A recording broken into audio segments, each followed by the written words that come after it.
మే 2026 ఎంత వేగంగా గడిచిపోయిందో కదా. ప్రపంచవ్యాప్తంగా జరిగిన 50 ప్రధాన పరిణామాలను ఒకే ఒక్క బ్రీఫింగ్లో కుదించి ఇప్పుడు మనం విశ్లేషించబోతున్నాం. ఎలాంటి అనవసరమైన ముచ్చట్లు లేకుండా నేరుగా అసలు విషయాల్లోకి వెళ్ళిపోదాం. ఈనాటి మన ప్రయాణం ఒక జూమిన్ పద్ధతిలో సాగుతుంది.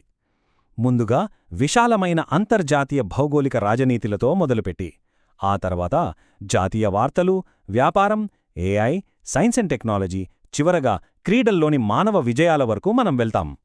సరే, ముందుగా మొదటి విభాగం మారుతున్న అంతర్జాతీయ పొత్తులు, అలాగే కొన్ని కీలకమైన భౌగోళిక రాజకీయ ఉద్రిక్తతలను గమనిద్దాం. ఇండియా, నెదర్లాండ్ సంబంధాలు ఇప్పుడు అధికారికంగా ఒక వ్యూహాత్మక భాగస్వామ్యంగా మారిపోయాయి. Defence, critical minerals, water management ఇలా ఏకంగా 15 కాదు, ఏకంగా 17 వేర్వేరు ఒప్పందాలపై సంతకాలు జరిగాయి. నీటి నిర్వహణ గురించి చర్చించడానికి అప్స్లాయిడిక్ జామ్ను ఇరు దేశాల ప్రధానులు స్వయంగా సందర్శించడం ఇక్కడ ప్రధానంగా చెప్పుకోవాలి. అయితే దౌత్యం నుంచి కాస్త అంతర్జాతీయ భద్రత వైపు చూస్తే పరిస్థితి కొంచెం టెన్షన్గానే ఉంది. వాణిజ్య నౌకలపై హార్ము జలసంధిలో జరుగుతున్న దాడుల పట్ల భారతదేశం ఐక్యరాజ్యసమితిలో అత్యవసర ఆందోళనలను రైజ్ చేయాల్సొచ్చింది. కానీ ఇక్కడ ఇంట్రెస్టింగ్ పాయింట్ ఉంది. అటువంటి భద్రతాపరమైన ఉద్రిక్తతలు ఉన్నప్పటికీ గ్లోబల్ సప్లై చైన్ ఎంత స్ట్రాంగ్గా ఉందో చూడండి. సరిగ్గా ఇదే సమయానికి 20,000 టన్నుల ఎల్పీజీ గ్యాస్ను ఒక ట్యాంకర్ గుజరాత్లోని కాండ్లా పోర్టుకు అత్యంత సురక్షితంగా చేర్చగలిగింది. సప్లై చైన్ రెసిలియన్స్ అంటే ఇదే. ఇక మిగతా గ్లోబల్ అప్డేట్స్ని చకచకా చూస్తే తైవాన్ తన సార్వభౌమాధికారాన్ని బలంగా నొక్కి చెప్పడం, బ్రెక్సిట్ను వినాశకరమైనదిగా పేర్కొంటూ యూకేలో మారుతున్న రాజకీయ సమీకరణాలు, ఇజ్రాయెల్ హమాస్ మధ్య యాక్టివ్ సైనిక చర్యలు, అలాగే అంతర్జాతీయంగా జరిగిన వివిధ డ్రోన్ దాడులు ఇవన్నీ చాలా క్లోజ్గా మానిటర్ చేయాల్సినవి. ఇదే సమయంలో వరదలతో అతలాకుతలమైన మొజాంబిక్కు మనం 500 మెట్రిక్ టన్నుల బియ్యాన్ని పంపడం ఒక మంచి పరిణామం. ఇప్పుడు అంతర్జాతీయ వేదిక నుంచి కాస్త లోపలికి జూమ్ చేసి జాతీయ పాలన, అలాగే దేశీయ వార్తల వైపు దృష్టి సారిద్దాం. దేశీయంగా చూస్తే ఎడ్యుకేషన్ సెక్టార్లో నీట్ పరీక్ష వ్యవహారం పెద్ద సెన్సేషన్ క్రియేట్ చేసింది. ఏకంగా సిబిఐ విచారణ, మరోవైపు రాజకీయ డిమాండ్లు మొదలయ్యాయి. అదే సమయంలో ఒక పాజిటివ్ మార్పు ఏంటంటే సిబిఎస్ఈ వారు 9వ తరగతి విద్యార్థులకు జులై నుంచి సరికొత్త త్రిభాష విధానాన్ని తీసుకొస్తున్నారు. ఇక సైబర్ సెక్యూరిటీ పరంగా ఆధార్ సంస్థ UIDAI 20 మంది ఎథికల్ హ్యాకర్లతో ఒక బగ్ బౌంటీ ప్రోగ్రామ్ను స్టార్ట్ చేసింది. లీడర్షిప్ అప్డేట్స్ గమనిస్తే కేరళలో కొత్త క్యాబినెట్ ఏకంగా 14 మందికి మొదటిసారి మంత్రి పదవులిచ్చి ఒక సెన్సేషన్ క్రియేట్ చేసింది. మరోవైపు జాతీయ స్థాయిలో చూస్తే ప్రసార భారతి కొత్త చైర్మన్గా ప్రముఖ రచయిత ప్రసూన్ జోషి బాధ్యతలు స్వీకరించారు. పాలనాపరంగా ఇంకొన్ని వేగవంతమైన మార్పులు జరిగాయి. ప్రధాని పిలుపు మేరకు అధికారుల విదేశీ ప్రయాణాలను గోవా ప్రభుత్వం బ్యాన్ చేయగా పనిచేయని PF అకౌంట్ల కోసం ఈ-ప్రాప్తి అనే కొత్త పోర్టల్ లాంచ్ అయింది. అలాగే రాజకీయాలకు అతీతంగా రజనీకాంత్, స్టాలిన్ స్నేహపూర్వకంగా కలుసుకున్నారు. ఇక one nation one student ID ఇంప్లిమెంటేషన్లో ఛత్తీస్గఢ్ రాష్ట్రం అందరికంటే ముందు వరుసలో నిలవడం ఇక్కడ హైలైట్. సరే, ఇప్పుడు ఈ బ్రీఫింగ్లో అత్యంత ఆసక్తికరమైన సెక్షన్లోకి వెళ్దాం. అదే బిజినెస్, ఎకానమీ మరియు ఆర్టిఫిషియల్ ఇంటెలిజెన్స్. భవిష్యత్తును మార్చేస్తున్న అసలు టెక్నాలజీ ఇన్వెస్ట్మెంట్స్ ఇక్కడే ఉన్నాయి. ఈ AI ఇన్వెస్ట్మెంట్స్ స్కేల్ చూస్తే నిజంగా మైండ్ బ్లాంక్ అవుతోంది. 2035 కల్లా Reliance $110 billion, Adani $100 billion plan చేస్తున్నారు.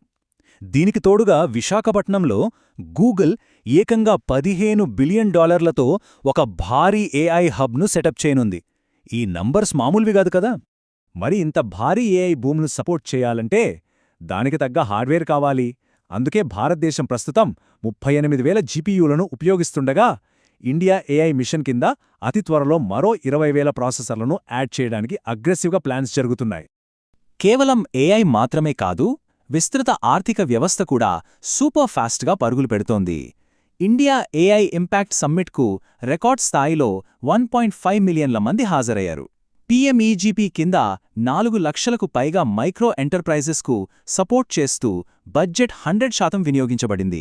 అలాగే ఇండియా సెమీకండక్టర్ మిషన్ కింద గుజరాత్లో 2 కొత్త యూనిట్లకు ఆమోదం రావడం, గ్రీన్ హైడ్రోజన్ పాలసీ లాంటివి మన ఎకానమీకి సూపర్ బూస్ట్ ఇస్తున్నాయి.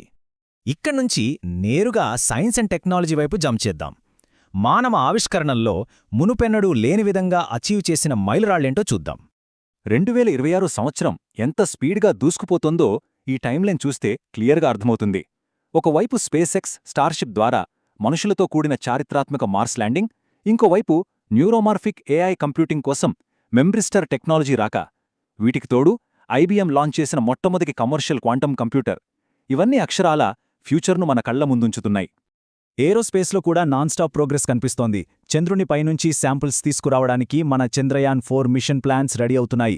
ఒడిశా నుంచి మల్టిపుల్ వార్హెడ్స్ సామర్థ్యమున్న అడ్వాన్స్డ్ అగ్ని క్షిపణి సక్సెస్ఫుల్గా టెస్ట్ చేయబడింది.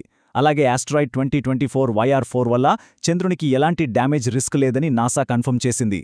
ఈ టెక్నికల్ అప్డేట్స్ మధ్యలో అరుదైన లుడ్జానస్ అరాకాన్ స్నాపర్ చేపను కనుగొనడం బయాలజీ పరంగా ఒక మంచి న్యూస్.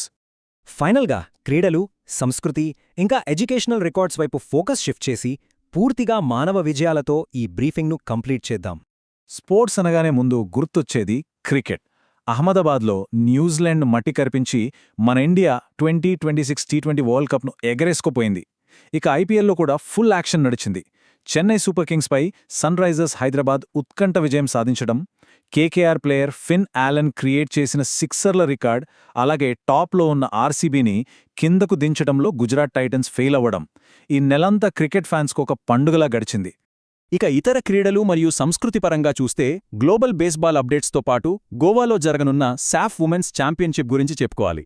అలాగే మన దేశంలోని అద్భుతమైన లివింగ్ రూట్ బ్రిడ్జెస్ను యునెస్కో గుర్తింపు కోసం ఇండియా అధికారికంగా నామినేట్ చేసింది. స్టూడెంట్స్ హెల్త్ కోసం 100 రోజుల Ayushman student coverage mission start చేయడం మరో గ్రేట్ ఇనిషియేటివ్. భవిష్యత్ టాలెంట్ని ఎంకరేజ్ చేసే విషయంలో రవిశాస్త్రి గారు చెప్పిన ఈ మాటలు చూడండి.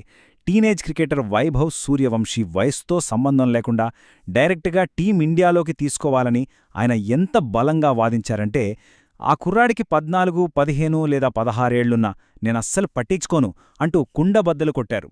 ఆ అగ్రెసివ్ స్పిరిట్ అలాంటిది. ఇంత స్పీడ్గా ఇన్ని గ్లోబల్ అప్డేట్స్తో నడిచిన ఈ బ్రీఫింగ్ను ముగించే ముందు ఒక మంచి మాట గుర్తు చేసుకుందాం. సవాళ్లు మన బలాన్ని పరీక్షిస్తాయి, కాని పట్టుదల మాత్రమే మన విజయాన్ని నిర్ణయిస్తుంది. ఇన్ని ప్రపంచస్థాయి మార్పుల మధ్యలో కూడా మనిషి పట్టుదలే అసలైన సక్సెస్ ఫార్ములా. మొత్తం చూశాం కదా. ఇప్పుడు మన ముందున్న అతిపెద్ద ప్రశ్న ఏంటంటే, ఈ మే 2026లో జరిగిన ఎన్నో అద్భుతాలలో, అది ఏఐ ఇన్వెస్ట్మెంట్స్ కావచ్చు, భౌగోళిక రాజకీయాలు కావచ్చు, లేదా స్పేస్ మిషన్స్ కావచ్చు, వీటిలో భవిష్యత్తుపై అత్యంత దీర్ఘకాలిక ప్రభావం చూపించేది ఏది? ఈ ప్రశ్నకు సమాధానం కాలమే నిర్ణయిస్తుంది. మరో ఇంట్రెస్టింగ్ బ్రీఫింగ్తో మళ్ళీ కలుద్దాం.